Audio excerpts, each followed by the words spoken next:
Prej vitesh me radhë ka funksionuar si zyra e kadastrës në qytetin e Vlorës, ndërsa prej pak kohësh tashmë ky institucion është zhvendosur në një ambient tjetër. Zyrat e kadastrës, të cilat janë bashkëve të mi, janë totalisht bosh, ndërsa pritet që ato të zvendësohen me një tjetër institucion, ndoshta me degën e tatim taksave në varësi të Bashkisë së Vlorës.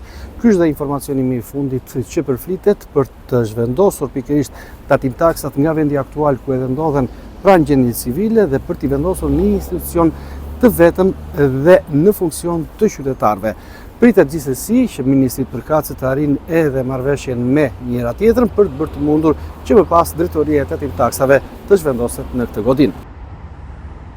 Godina e ish-kadastrës në Vlorë pritet i kaloj Bashkisë aty ku do të vendoset dega e tatim taksave.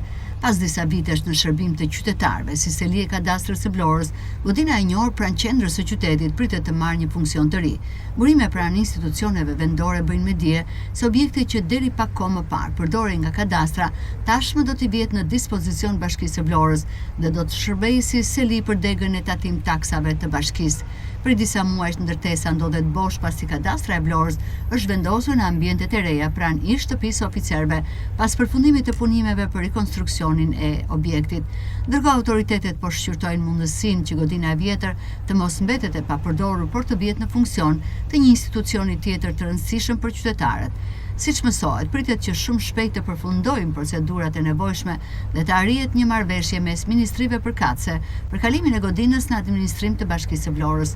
Kjo nismë do të mundësojë që shërbimet tatimore të ofrohen në ambiente më të përshtatshme dhe më afër qytetarëve, duke lehtësuar aksesin e tyre në shërbimet fiskale. Në momentin që marrëveshja të finalizohet, Bashkia e Vlorës do të nisë punën për përshtatjen e ambienteve në mënyrë që dega e tatim taksave të mund të vendoset sa më shpejt në këtë godinë. Kjo lëvizje pritet të sjellë një organizim më efikas të shërbimeve administrative në qytet dhe të përmirësojë ndërveprimin e qytetarëve me institucionet vendore.